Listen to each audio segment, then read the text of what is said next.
Jasmine, oolong, green, and white. Long ago, these 4 teas were skillfully brewed at the Blissful Brew. Then, everything changed when the shop's popularity threatened its existence. All Mr. Okuran, the shop's owner and tea master, could do was to recruit 4 teenage orphans to learn his trade and staff his shop. A year has passed since the orphans were hired, and although their skills have progressed, they still have a lot to learn before they can brew anything. But I believe that they have the potential to make the Blissful Brew the greatest tea shop in the world. And welcome back, everybody, to season 2. I almost said episode 2. Season 2 of Benders and Brews. We did it. I was going to say came back. We did it. No hicimos. We did it. We got it. So, okay, awesome. So glad that you can be here for season 2. We're super excited about the show and where we're going to go with the second part of this story now that Mr. Okuran is dead. What? Oh, sorry. Michaela wasn't there for that. No, I'm just kidding. Everybody was there for that. We hope you were there for that. Also, yeah, if you didn't listen to season 1, that's a problem. You should jump back there and do that before you jump into... You had another... If you listened to the season 2, episode 0 episode, you had a warning there. And now you're getting another warning. Yeah. And if you haven't listened to season 1 yet, then you're just ignoring everything that we're saying to warn you about spoilers. Anyways, all right, so let's get started into what we usually do, which is before we get the episode kicking off and start playing, we're going to go around and ask everybody a question, kind of a fun little question. We're going to take a page out of one of my favorite tabletop role-playing podcasts out there, which is Dungeons and Daddies. So I'm going to go around the room rather than like posing a specific question to each one of you. I want you to just tell me an interesting, fun fact about your character, something that we didn't necessarily know or wouldn't have been able to gather necessarily from just listening to the show. I'm going to kick things off with Connor. All right, so for Brock Lee, yeah, obviously, you know, he's according to his character description, he's a pretty beefy boy. He's a big guy. Yep. So how he does that, I mean, I'm sure everybody's wondering, how does he maintain that physique? Oh, and yeah. You know, so he is able to make like his own workout equipment and gear just through rocks. Right on. And he's like, and he doesn't even need to do any exercises because he can earthbend the weights down to just add resistance. So okay, he can just do it all.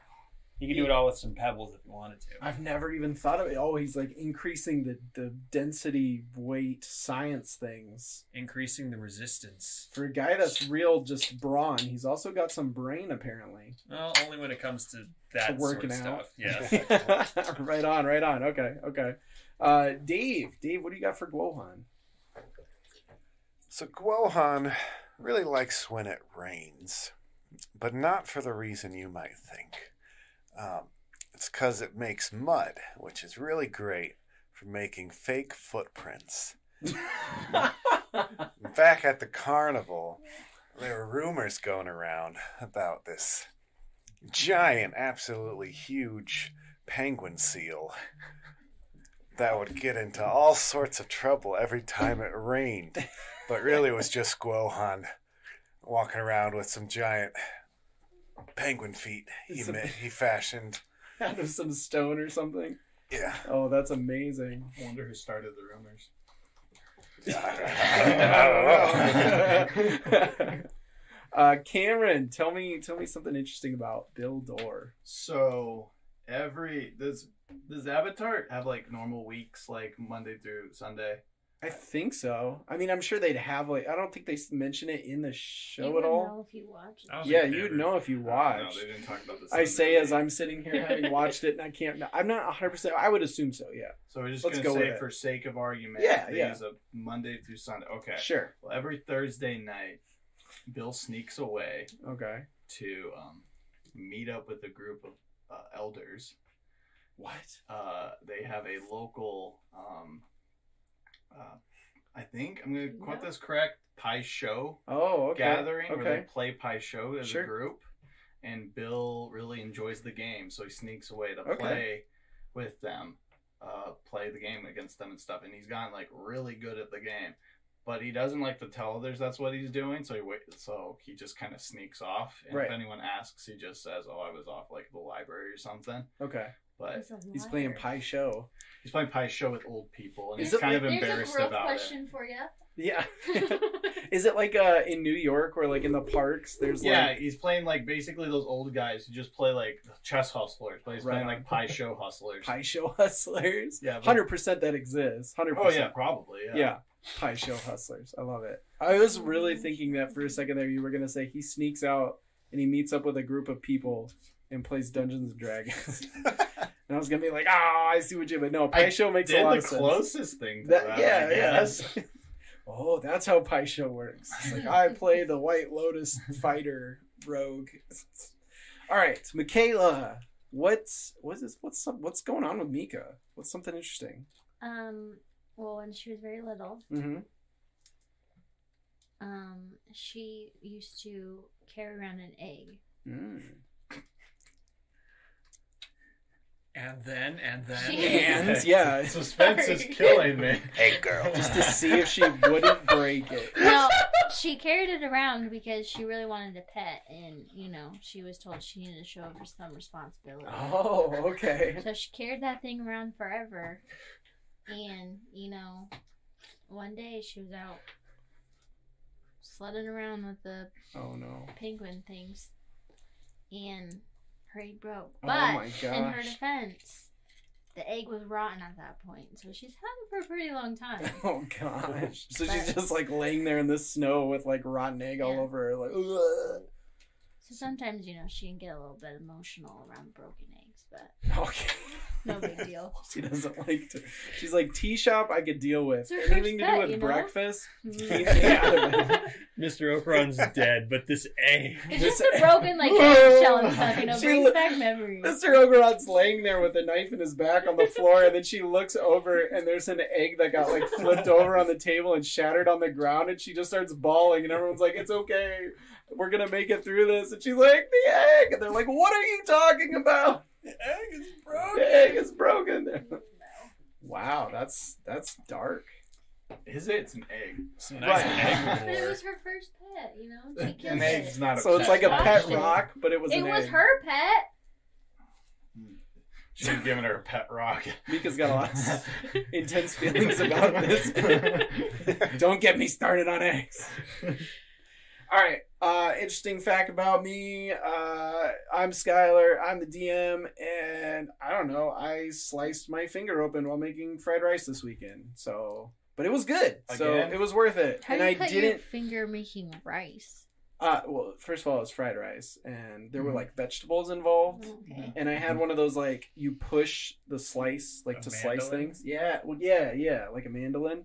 And I don't use it very often. Like I'm pretty good when it comes to cooking with a knife, like chopping stuff up and not hurting myself. But I'm not used to the mandolin, and I thought, this was like a much easier way to chop up these onions. And I just, since I'm not used to it, I got my finger in there, and here we are. But it's all good. It's wrapped up. It looks funny. And yeah, no stitches. That was by choice. But I digress. Did that scotch tape around your finger? I put some on to hold the Band-Aid in place because it would like slide, because it's on the tip of my finger. So it's like hard to keep it covered. But then the Band-Aid wants to like slide off. I don't know. So sometimes your best just isn't good enough. Oof, got me there. And with that, we're going to jump into Season 2, Episode 1. And with that, we're back. Why are we laughing? We're kicking things off in a... Yeah, this is a bad poor time for laughing. Not a good time for laughing. Reset. Think about the scene... Make jokes to get through their grief, okay? That's true. The scene opens on all of you standing inside of a large room, various pews lining... I say pews, benches, whatever you want to call them, lining the sides of this interior space. Large windows have sunlight shooting in through it, but it's kind of a deep orange sunlight as it's kind of nearing towards the afternoon, the late afternoon. Yes, the golden hour. Exactly. Your now dead friend, Mr. Okuran, lays I don't know. There wasn't a better way to put that. Twisting a knife, jeez. Lays motionless inside of a stone casket at the front of this indoor space. And the rest of you, as well as a number of community members, are all lining these benches that I previously mentioned. And a man at the front of the room is finishing up his long-winded speech about Mr. Okuran and his service to the community and the amazing tea shop that he ran, and just how generally nice of a guy that he was, how kind-hearted he was, etc., etc. I don't know if any of you might have gone up to say anything. You don't have to, like, on the show. You don't have to do that right now, but I just, if anybody would have. No. I'd say Guohan would not have gone up in front of the crowd. Okay. I think Brock would have, but it would have been a very short-winded speech. Right.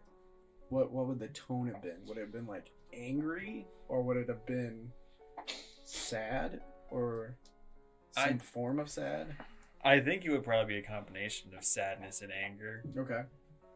I would think so. Okay. Yeah. Okay. Right on.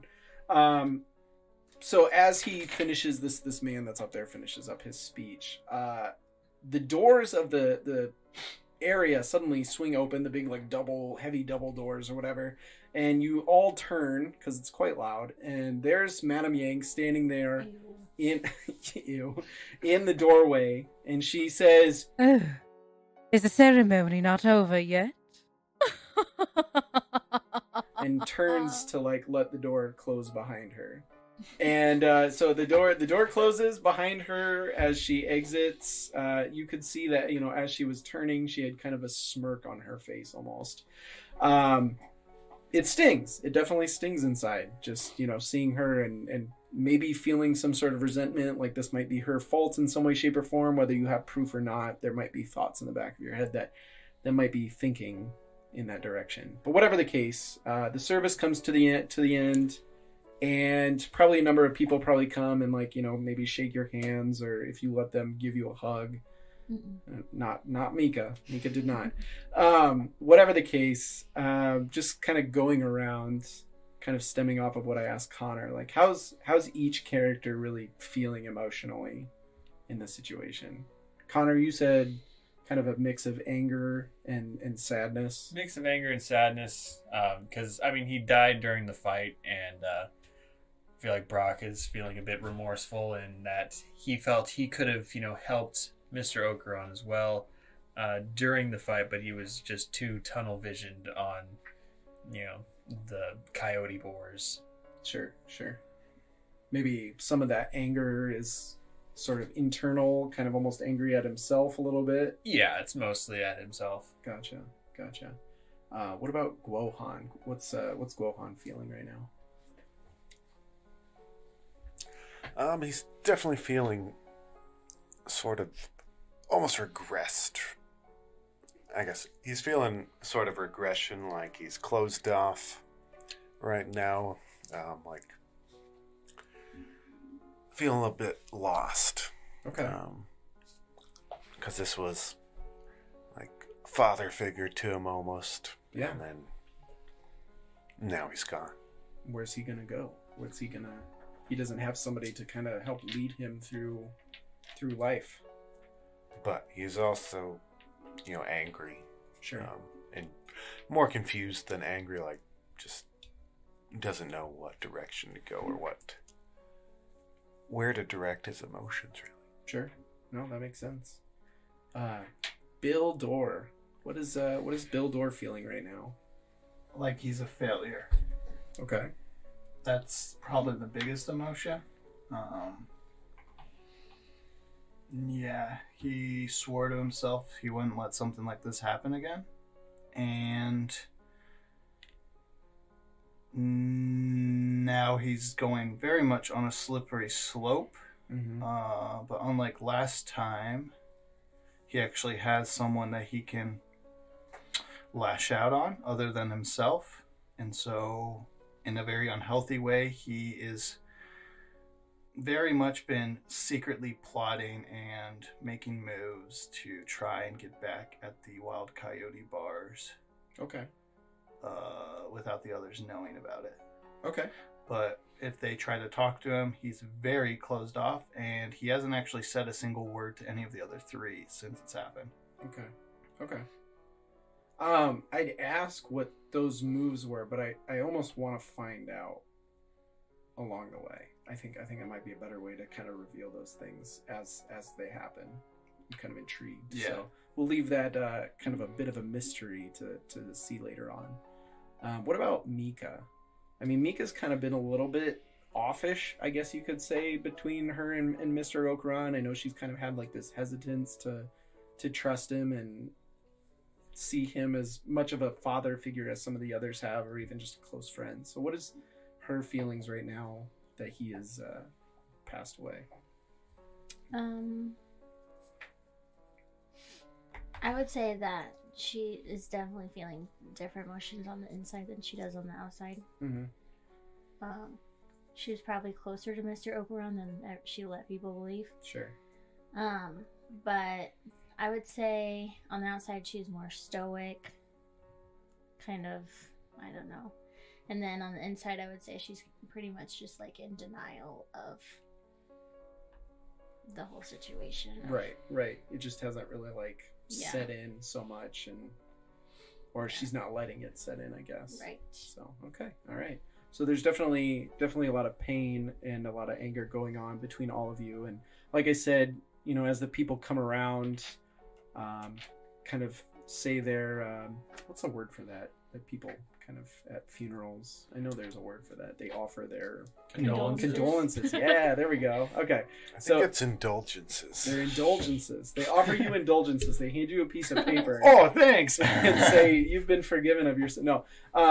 They offer you their condolences and such, and a lot of it just kind of in one ear, out the other for a lot of you. You know, it doesn't mean much. I mean, you see a lot of friendly faces. You see a lot of people that you recognize from the city of Gowling. People that you remember, you know, Mr. Okuran helping or talking to or, you know, being friends with and stuff. So to some extent, there is a little bit of comfort in the fact that they're here, they're with you, you can see the pain in their eyes and kind of share with that a little bit. But of course, at the same time, you guys had, you know, a very different kind of connection with him, obviously. And as you know, this is all finishing up. People are leaving, heading out, and so on and so forth. You guys all obviously kind of stayed behind because, given your closeness to Mr. Okuran, practically as children, there's a little bit of responsibility on each of you when it comes to this funeral. A man approaches you, and let's see. Where is it at? There we go. A man approaches you. You see Madame Yang actually comes back into this funeral space, and a man approaches you, and he begins to tell you, or talk to you all, and he says, yes, hello, my name is Father Bart. Father Bart. Are you sure your friend has gone to heaven? Oh my, okay. Perhaps you could assure yourselves by buying these indulgences. They're back. No, so get out of here. Beat it. My name is Mr. Wu, and I actually represent I don't know if there's like an office for situations like this. But I represent a government office that's responsible for items to be... It's sort of a law office, essentially. Items to be passed on to others when someone passes away. And I just wanted to talk with all of you because it sounded like you four were the closest to Mr. Okuran. Given that he owned a tea shop and had a number of tools and utensils and etc., as well as, of course, the building space itself. It seems that it's a little bit up in the air as far as who it's supposed to go to. Unfortunately, we couldn't find a will inside of the house when we checked things, did our investigation. I don't know if any of you know of a will that may have been written out existing. I feel terrible about this because, as I mentioned, you four were, from what I was told, practically his children to some extent. But legally speaking, I can't technically hand off anything to you that was his. Well, what's going to happen to the tea shop then? Well, the tea shop and all of the assets within it, in a week's time, will have to be auctioned off unless a document can be brought forth that shows that Mr. Okuran wanted that ownership to be left to someone else. I think he told us something about a will. It was in the shop, but the place got ransacked, as you can plainly see. So if you could just give us a couple days to sort of sift through all the damage, and we can get it to you in a couple days. Well, of course. I mean, since you all had lived there for quite some time, and obviously he had you all living there, you have, again, till the end of the week, if there might be some chance that there's a document that exists, as you said. Oh, absolutely. There is. Okay. Well, we just gotta get all of our... Are they just ducks in this universe? Are they like turtle ducks? I know there's turtle ducks, but I could have sworn that ducks might have been one of the animals. Well, I don't know. There's definitely turtle ducks. We gotta get all of our turtle ducks in a row before, with this situation here, before we can go get that. Yes, of course. Yes. I sincerely apologize. I don't mean to bring up such an ordeal, but I know it's obviously important for all of your well-being, and I want to see that, the right people have access to it. The lady over there, and he points over to Madame Yang, and he says, she was inquiring about it as well. It seems that she has some interest in possibly purchasing the building itself, the tea shop, and the various resources within. So, again, I just wanted to let you all know, if a document isn't presented by the end of the week, She's everything a crook. Well, if you have any... a phony. Fake. And she's old. Look at her hair. She's a terrible person. I try not to make judgments based on age or hairstyles. But again, if you do find anything, please do let me know, and we can get this all sorted out in the most official and appropriate way possible. Thank you. And he kind of gives you all a bow, and then he walks away and heads out the doors. Following this, Madame Yang approaches, and she says, Well. 1 week's time, eh? I suppose I'll be seeing you all then. She turns and starts to head towards the door as well. She's got pretty good hearing for an old person. And she turns ever so slightly. She just glares at you. Oh, no. With an icy death glare, and then turns back and continues on her way. That's right. Keep walking. And she does. And she walks herself out the door. Brock, what were you saying about a will? Oh, I made that up. I had never heard anything, but I figured we could probably find something, though. He has to have made something. I was just trying to buy us time. Yeah, we can't have Madame Yang take over. She was probably in on it. I mean, yeah, she was speaking very cryptically. Bill, you doing okay? Guess. Suddenly you, from one of the corners of this, I don't want to call it a church. It's not really a church. I guess you could say temple, maybe. You hear a voice from the darkness, the darkest corner of this small temple area, go, Psst, hey, over here. What? I mean, I'll go investigate, sure. All right. You start to approach, and sure enough, there's a man in a dark cloak mysteriously sitting in this dark corner, almost invisible if you didn't, maybe see or hear him, go to investigate, get close enough, and then maybe see him like wave a little bit or something. Like you almost wouldn't have even known he was there. Can I help you? He takes off his hood and he kind of leans forward so that a little bit of light kind of reaches him. He's got long, dark brown hair, very masculine features. Nice thick chin, and he's got a little bit of kind of not like a heavy beard by any means, but like a solid. What do you call that? Bristle. Stubble? Yeah, stubble coming down. And he says, "My name's Otra, but most people just call me Strider." Said, cool, bro.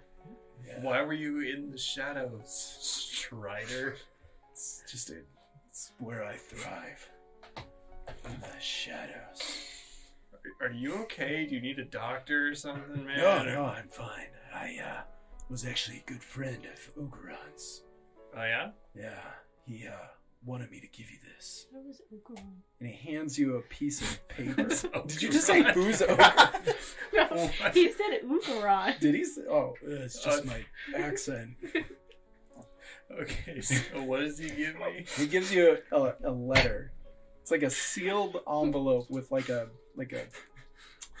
wax seal on the back. Any idea what this is? Might as well just open it. He explicitly said to give it to the 4 teens at his funeral if anything were to happen to him, which he kind of implied in the letter that he sent me. When did he send you this letter? Well, I received it about 3 days ago. Okay. I'm going to read the letter in front of him. All just right. so I can still converse.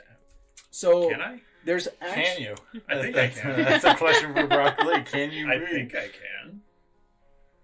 Worst case, if I can't read it, I'll just... It's going to sound out the words. Yeah. Say And then he'll just be... Strider will just become so frustrated. He'll just take it out of my hands and read it to you. himself. Gosh. No, Can I just do that? to all to who it can read. pertain to Oh, that's my name, Brock. Just give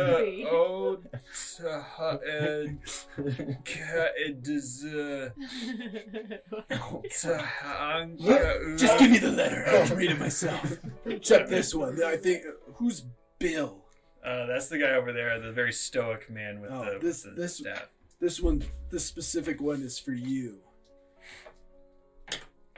And he hands you a note. But the main one, it's just a letter to all of you. It basically talks, because I didn't write this out. I did write out the other one for Bill. But it basically just talks about, how much he cared about all of you. He knew, or he felt that there was something that might happen that might cause him harm or possibly death, and he wanted to make sure. He was scared to keep the will in the house or in the tea shop, and so he's hidden it, and he wants you all to find it in order to make sure that you guys get his stuff. Did the old man really give us a map? Like a treasure hunt? A treasure hunt? He yeah, I mean, there's this, and then there's the paper that he gave Bill. Yeah, Bill, I'll read it for you. I'll read it. You don't... Bill definitely would not want Mika to read it. As she's leaning over his shoulder, he would kind of pull it away from her. Okay. I'll just give you a nice hug. I'll read it for you, Bill. I can read. Does he read it out loud for everyone? Does Bill read it out loud? Yeah. He hasn't spoken to us. Why would he read it out loud? No. He reads us. He reads it quietly to himself. He doesn't read it out loud. Okay. I'm gonna read it over. No. Yes. And there's a map? Potentially. Not on yours, on the main one. Yes, there's a map. That's all he gave us. Well, we don't know what's on yours, I guess. This is Bill. Wait, the will's hidden somewhere in the house? The letter that you guys got that Strider reads to you explicitly says that it was in the tea shop, but he has since sent it somewhere or taken it somewhere and hidden it because he was worried that somebody would come after him for it. And that kind of, obviously sparks the thoughts of how the tea shop looked pretty ransacked. So you wonder if maybe somebody was in fact looking for it. Well, Bill, what's your letter say? Some sort of... It's some sort of riddle. Do you want me to read it? No, I can read. Oh, okay.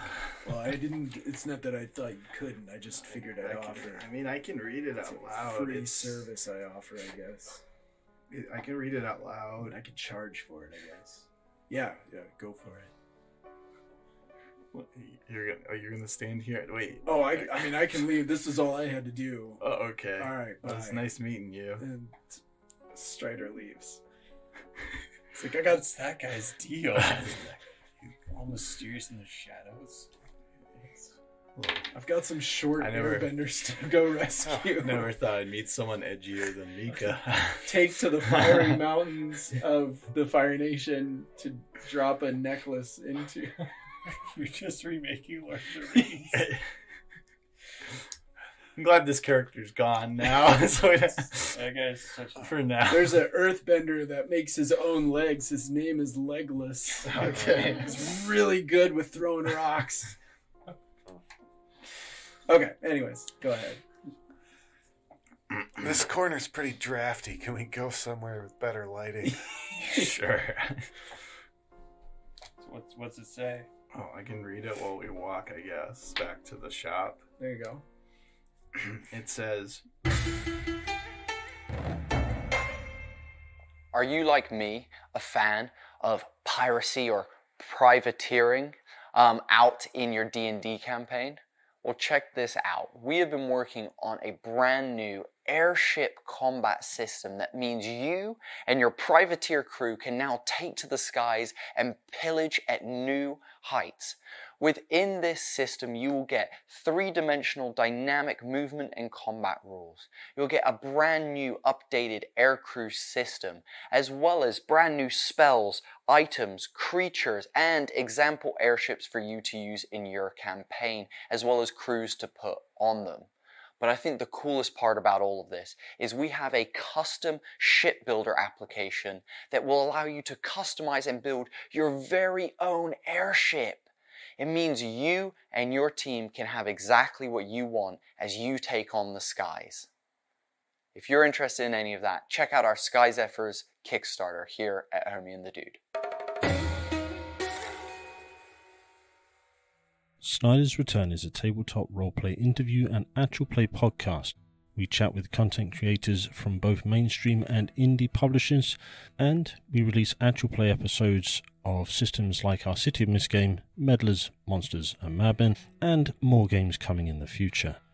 We also have a TTRPG review show on YouTube, Fly Like a D6.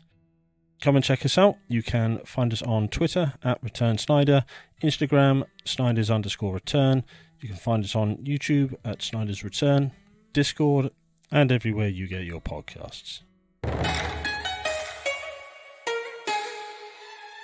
Hey everyone, Skylar here, your friendly neighborhood game master. I just wanted to take a moment to let you know that we at Benders and Brews have been working our creative juices extra hard and pushing our artistic skills to the max in order to bring you some sick Benders and Brews merch. That's right. You can head on over to the TeePublic shop we created where you can snag shirts, stickers, mugs, and so much more with your favorite B&B characters on them. Grab a Chibi Mika baseball t-shirt, or maybe you want a broccoli mug designed with the Employee Blissful Brew Tea Shop logo. There's all of those and more, and even more down the road when we come up with ideas. So head on over to TeePublic and search for Benders and Brews, or you can follow us on social media where we'll post the links that'll be easily available to all of you. And of course, if you get some of our merch, be sure to tag us in a photo of you with the respective B&B swag, because all of us at the studio would love to see it. Thanks for listening. Let's get back to the show. Bill, my boy, you're tried and true. I now bestow a gift to you. When on the seas a ship we met, and a pirate ship we were beset. You and I were taken captive on an island where we adapted. Although in danger we resided, and quietly our time abided. Until the moment of opportunity, you and I escaped in unity. Return yourself to island shores, and the next clue will soon be yours. Return to the past, look to the back, use the flame in your heart to reveal the map. And once you arrive, Don't forget about the tea. Bill, you remember where you were on the boat with me. You created a combo so strange in my mind it did imprint. So look to your creation of mango and... That's where it stops. Lime. No, it's definitely mint. Maybe he just didn't add it because it didn't rhyme. Well, no, it doesn't say anything. It stopped with mango and, but I remember that day, and I came up with the concoction of mango and. You guys saw it in the shop. Mr. Okuran named it Special Number 3. Oh, that's where that came from. Yeah, it was definitely for me. It was 2 down from that one tea. What did he call it? Mambo number 5. Oh, God. Special number 3. But yeah, I don't even like tea. I came up with this the first day I met Mr. Okuran. He asked me to make a tea combo, so I did, and that's what I came up with. So if he wants you to return to an island, do we need to look where, because he cuts off before mint, is there a mint container in the tea shop that might be able to scrounge up? Maybe hit something in there. Maybe the next clue's somewhere. I guess we could look for the mint box or something. I don't know. Yeah. All right. So you head back to the tea shop, and things have been picked up a little bit since everything happened. Obviously, when you guys walked in and found your friend on the floor, guards were called, an investigation ensued. Not much had come from it. You guys got everything ready for the funeral. They had the funeral. And in the meantime, during that time, you cleaned up. In fact, community members, because again, a lot of the people in Gowling really supported and loved Mr. Okuran. So a lot of people would come by. They would help clean up. They'd bring you casseroles, as people do in mourning. So whatever the case, I mean, for the most part, there was a really nice support from the community. So things are mostly back to normal. So if you're looking for something or whatever, it's probably back in the place that it normally was, that you guys would know pretty well from working in the tea shop. Well, Mika and I aren't going to be too much help because we were just always washing dishes. So where do you guys keep the mint? Don't you guys help make the tea? I just do dishes. I don't know. Mr. Okuran made all the tea. Well, he kept all his... No, I helped sometime. It's right over here. Oh. You withdraw a container of some, dried mint leaves. I just gotta pop this bad boy open. Just dump it all over the counter. I popped, the cork off the top of it. Guys, we should just drink the mix of mango and tea. Hurrah. It's a good combo. Mr. Okuran said so himself. He probably was lying, but Are you gonna try it? No. As a cheers to Mr. Okuran. Oh no, he knew how much I hated tea, so pour it out for him, for the homies. Pour one out. Pour a tea out for Mr. Okuran. The legendary Special Number 3. Oof. While Guo is digging through the mint container. Okay. Trying to check and see if there's anything. Bless you. He grabs an empty container and empties it into it. Okay. So he's taking the tea out of one container into another. He wasn't finding anything right away, so he just transferred the mint all into a different container. Okay. And he's looking inside the container to see if there's anything in the bottom or anything. Okay. As you do this, it's starting to get dark outside, and obviously, given the technological situation of the world of Avatar: The Last Airbender during the 100-Year War, somebody, I would assume one of you probably goes around to start lighting candles inside of the space. I'll do that, yeah. Okay, all right, sounds good. So that way you guys can have some light, maybe some of the tables. Nothing is inside of the mint container, unfortunately. I don't see anything in here, guys. Bill, what does your letter say? Does it say we have to go to an island or something? To return to the shore where it all began or something? So, it's kind of a long story. Is there a pirate ship in the story? But I guess you guys should know the full story to be able to help me with this, because I'm completely lost, honestly. But just look through Mr. Okuran's stuff. He talks about a ship, an island. Look at his personal belongings and see if he has any knickknacks, you know? Maps or ships in a bottle or something. I guess you could do that. You can say I'm right. It's okay. Okay. I don't think he ever had a ship. We were captured by pirates. Mr. Okuran and I were when we first met. Actually, captured the wrong word. We were more part of a trade deal. Yeah, that's about the right word. Yeah, that's true. It was a weird trade deal is what happened to us.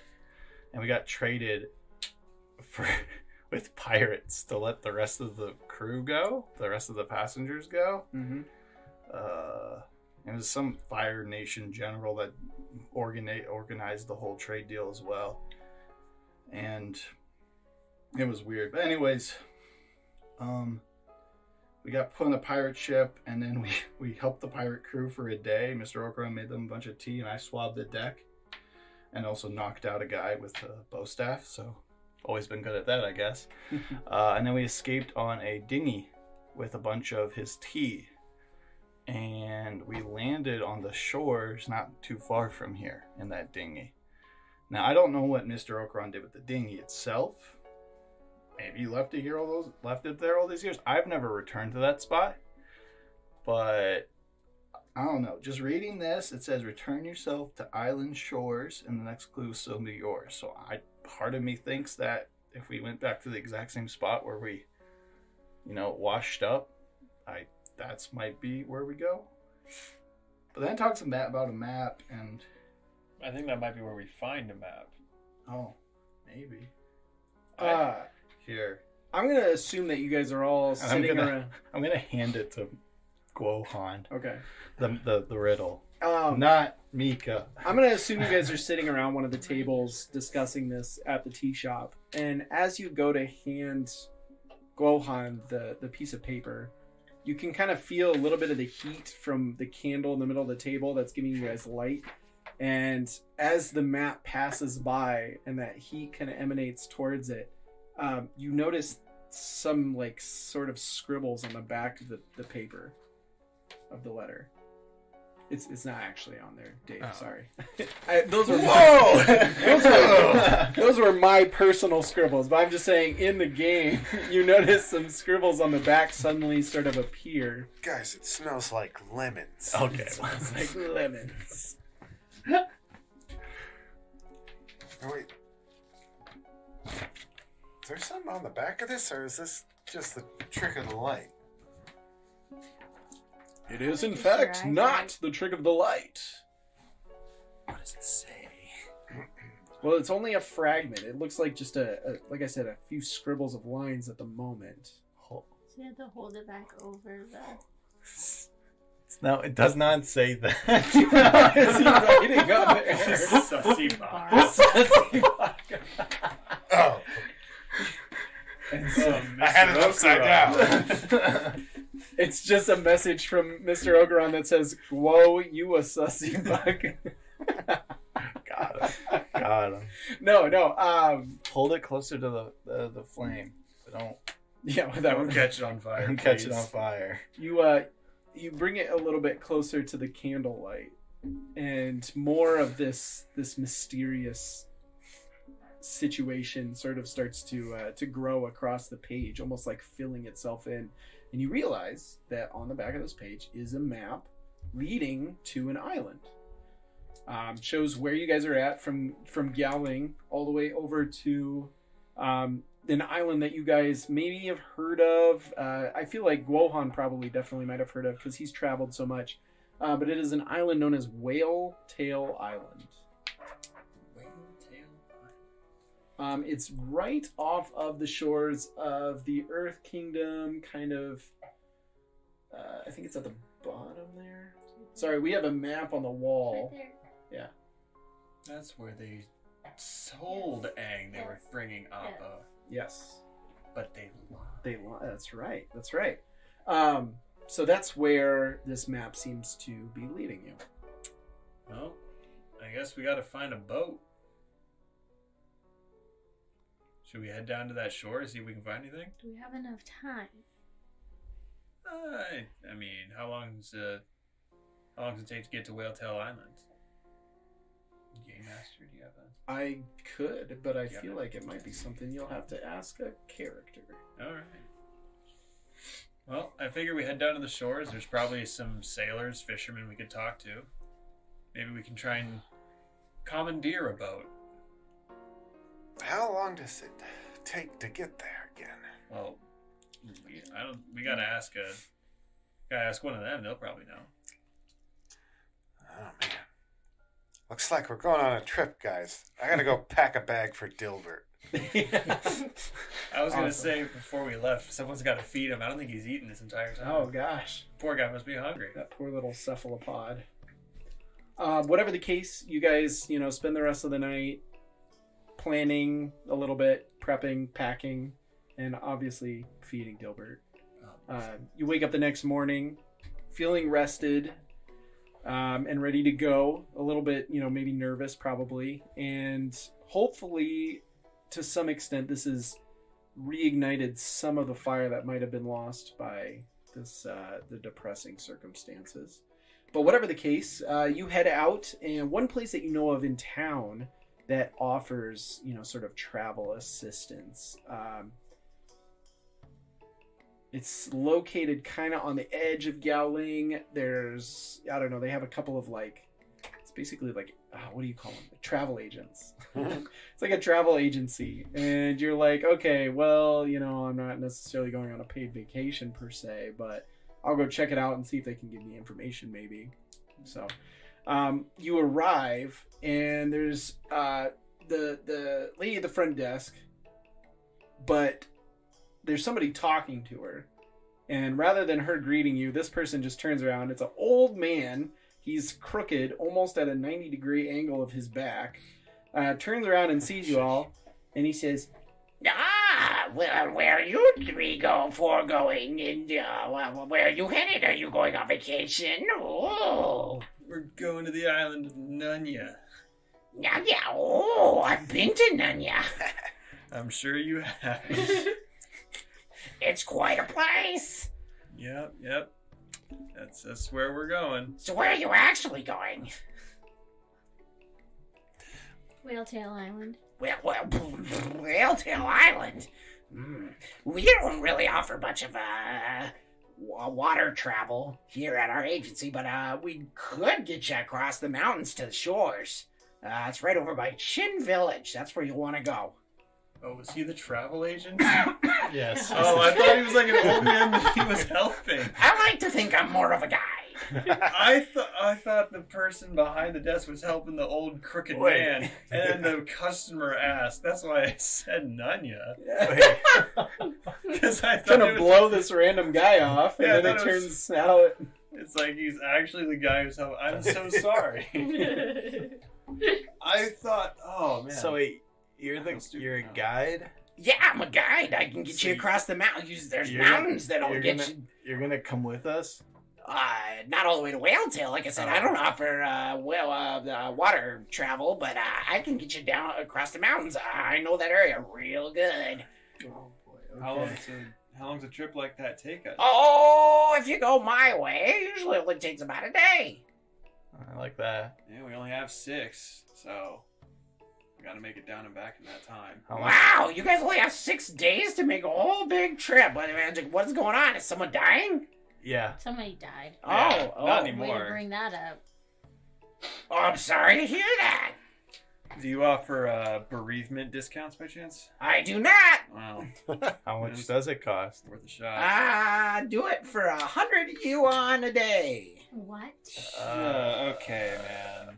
What about? How about some nice mango mint tea? That? What? Special Who came up with that? 3. See, we Special number 3. What specials 1 and 2? Cherry, lime, and See. Raspberry. Hibiscus. I will take either of those over special number 3. Oh, come on. Special number 3 is not that bad. That sounds like it just doesn't make sense. So what you're saying is you'll take it instead of the 100. You got okay. I'll do a bereavement discount. I'll do 50 yuan a day. Oh, that's not bad. So he's got to make a living somehow. We're angsty teens. Well, how much? Okay, well, I don't like to think of ourselves Our as elder just died. How much living does he have left to do? I heard that.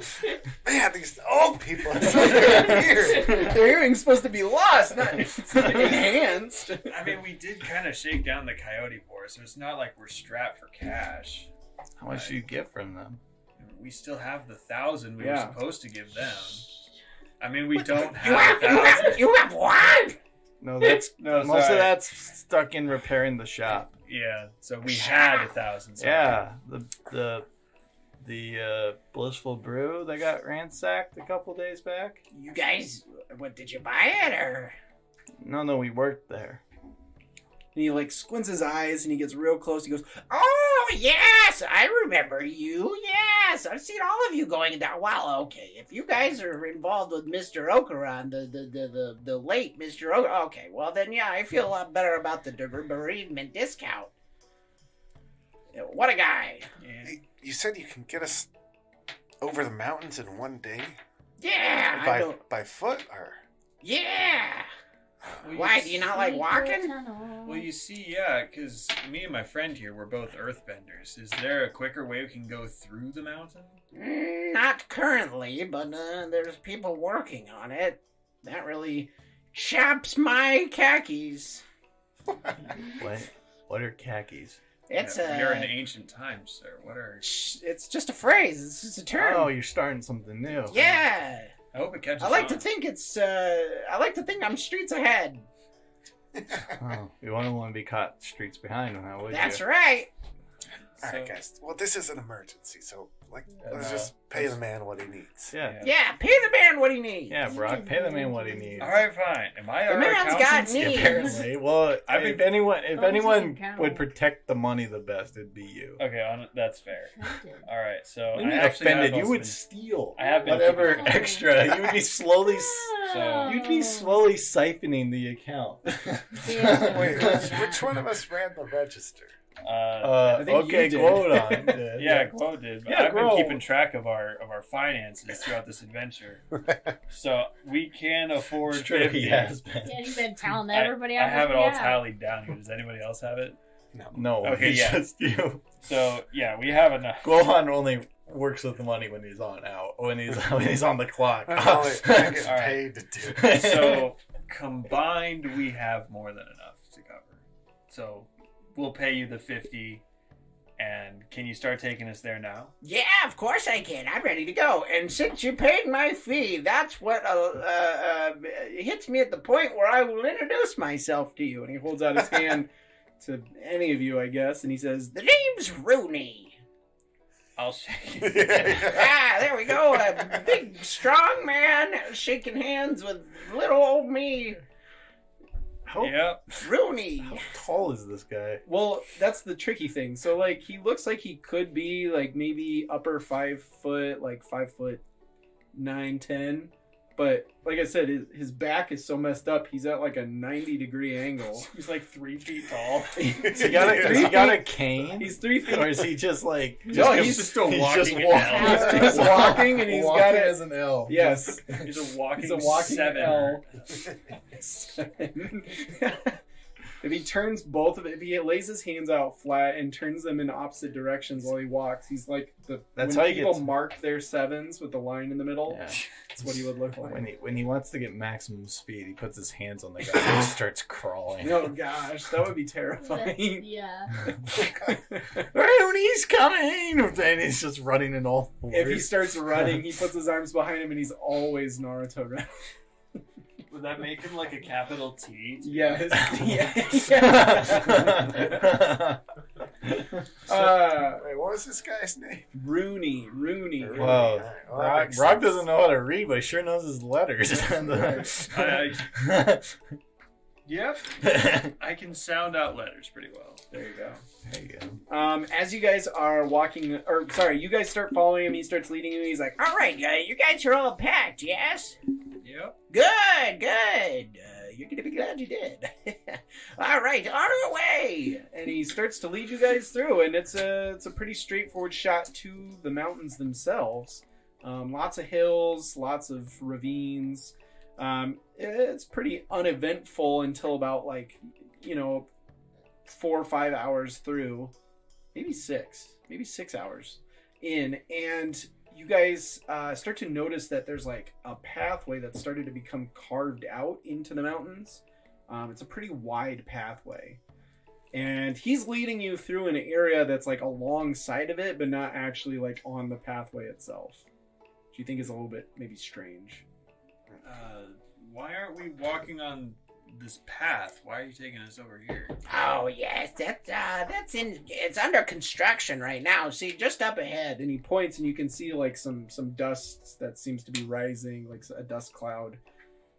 It's kind of further down. You can't quite see because it's over a mountain hill, but there's a dust cloud kind of starting to rise up. And he's like, Yeah, they've been working on this path. That's why I kind of made that comment earlier about they're working on a way through the mountain. But it's not done yet. Can we go check it out anyways? There's not much to see. It's just a bunch of guys earthbending their way through. It sounds like a waste of time. I agree. It's a big waste of time. When you got guys like me that can get people through the mountains easy peasy. But could we, in theory, get through quicker if we talk to those guys? What? Like I said, it's not done yet. I mean, you get so far, and then it would just be back to bare walking the mountain. Well, I mean, why would it be brought up if not some sort of adventure? We're on a time crunch, Brock. Adventure. Yeah, we're on an adventure. We're on a freaking treasure hunt. Like, all I will say is, how much adventure do you need? Sounds like a cool thing. You do eventually come up to where the cloud is kind of rising from, and sure enough, there's a bunch of what look like earthbenders that seem to be like, stomping the ground and moving rocks and stuff out of the way as they're making this pathway through. There's a main guy with like a fancy outfit on, and he seems to be kind of directing people. And you guys are kind of coming up alongside of this whole little construction situation. Man, these guys always sing the catchiest tunes. Yeah. Don't make me have to go find music. It's very rhythmic work. It is very rhythmic. There's 7 different octaves being sung at the same time. It's fantastic. And they all somehow sound like Skylar Gorsuch. Oh, gosh. It sounds like the dwarves from Yes. The Hobbit. That'd be awesome. Yeah. That's the scene that you see as you guys are walking on by. So, why would this be brought up if not for interactions? That's all I'm saying. Is this Connor talking? Yeah, this is breaking the fourth wall. Gwalheim's just pointing. He's like, "Why would this be happening? If we're that's so narcissistic of broccoli. That's so narcissistic. Why would this be happening if not for us to check it out? Us to do something about. No, it's fine. If you guys want to keep going, that's fine. Yeah, just keep following. I mean, if I'm getting outvoted here, You're definitely getting outvoted here. Fine, y'all don't want to. I don't want to see a bunch of guys push rocks. If we're like walking You can right kick rocks, past bro. it, if we're walking like right past I it, can't though. It's not my power. Yeah, you're pretty. You're pretty like alongside. Like I said, you guys would be kind of like up on a hill section overlooking their progress that they're making. it looks like they're doing good work, but it's Good not work. complete. How long have they been working on this for? Oh man, it's been about maybe 2 years, I think now. They've Yeah, they weren't going to finish today, Brock. they're about halfway done. I think they've really plowed through the center of the mountain practically. It's something about trading with the Fire Nation and something. I don't know what they're trying to do, but make it easier, I guess. With Gowling. Yeah. Fine. Trying to get me out of a job, that's for sure. I guess we'll just keep going now. How long have you been doing this route? Me? Oh, man, I found this route when I was growing up in these mountains as a boy. That was long before I was bent at a 90-degree angle. Oh, so you weren't born that way? No, did you think I was born that way? Well, This whole time? I don't know. What do you take me for, an L? Names. A 7. A 7? Well, that's better than an L. It's a lucky number. Yeah, that's right. I like to think I'm quite lucky. I've been making my way through this mountain pass and surviving all the dangers. Minus the one that put my back the way it is. Yeah. Just a Wait. rock fell on me. Wait, something happened? It's not Oh, just yeah. because you're Oh, no, just a rock. elderly. Really big rock fell on me. Oh. And, yep, my back stayed this shape. But I can still walk around. So what happened to the rock? Sounds painful. It fell off me. And it hurt. Well, not the rock. I hurt. And then I crawled back home. Crawled back. Oh. And I don't know whatever happened to that rock. I'm sure it's off happy with its rock You family. didn't go to like a healer? I went to a chiropractor. Oh, what? It did not work. Yeah, don't you know the thing about that? We're on a time crunch, you said. Yeah, we're walking and talking. Yeah. Like it's not like we idly stand there as we wait for the dialogue box to continue. I was like, we could have been talking to these mountains. Yeah, we could have been talking to the mountain guys. The mountains. As you guys are leaving the scene of the construction work in your wake, you suddenly hear a huge explosive sound. And you can feel the rocks and such around you rumbling. And Rooney seems very surprised. Wow, what is going on? And all of a sudden you start to hear shouts and screams coming from over in the construction area. We gotta go see if everyone's okay, right? I don't know. We maybe should just get out of here. There could be an avalanche. Seven Wait, could those just aren't That here. didn't seem like an avalanche. Rock-a-lanche. Or a mudslide. 7 could just have more friends. He could start a game. What? Who? No, he has a job already. He doesn't need to start a gang. Why are you talking about starting a gang? You ever heard anything like this? Talking It about sounded- an explosion. It sounded What like... could he more look like? It sounded like something was crawling out of the mountain. What? Crawling out of the... Is he hard of hearing? My Yeah, fox I'll- dog starts running towards it. Okay. Oh, there goes the dog. There he goes. Well, He's- you're gonna lose that fox dog Does again. Dilbert run? Dilbert's left up Gilbert's the riding shop. that. Gilbert hops out of his squid bottle and just...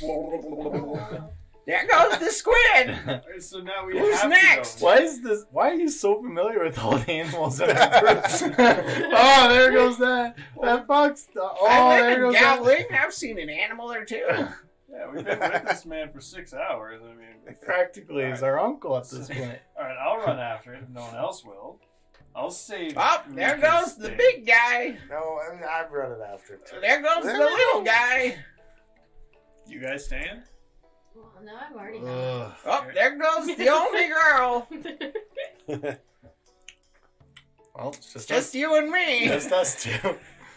Yes. Well, let's go check it out, I guess.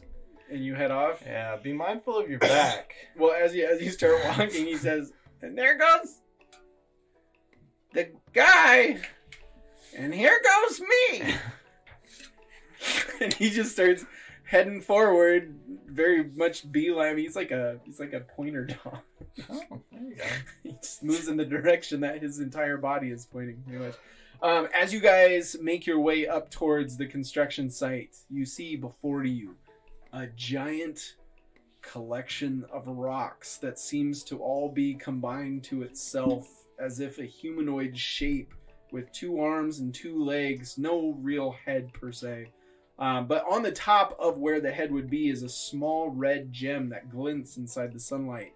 And it seems to be swinging and smashing down towards this construction crew, who's all jumping and leaping out of the way. Some of them look injured. They look like they've had rocks fall on them. They're not in an L shape, but I digress. And that's the scene that you see before you. And as Rooney approaches, and you guys are all seeing this, happening below you in the ravine where they were digging out, he says, "Oh my gosh, it's a mountain spirit!" And with that, we'll come back to the mountain spirit next time. Thank you so much for listening to our show. Of course, don't forget to follow or subscribe to our podcast through whatever podcast site that you're using, such as iTunes, Spotify, YouTube, and others. Additionally, you can follow us on Twitter, Facebook, and Instagram. Just look for the social media icons. Following us on social media gives you access to all news, announcements, and of course, new episodes as they are released. You can check out our website, bendersandbrews.com, which will feature all of our episodes as well as news, announcements, and even cool character and player profiles. It's a great hub of information for the Benders and Brews podcast. And finally, we would be truly humbled if you would be willing to take the time to leave us a review if your podcast site allows you to do so, such as on iTunes. Or in the case of YouTube, you can hit the like and subscribe button and drop us a comment. Tell us about what you thought about our podcast episodes. It sure would mean a lot to us. Avatar Legends is a tabletop role-playing game created by Magpie Games. Nickelodeon, Avatar, and all related titles, logos, and characters are trademarks of Viacom International Inc., all rights reserved. I also want to thank the following artists who you can find on Fiverr for their amazing creative work on this podcast. Character art was done by Alicio Papadraw. Background art by Kenichi. Music by Joe Timms 215. Thanks again for listening, and we'll see you on the next episode.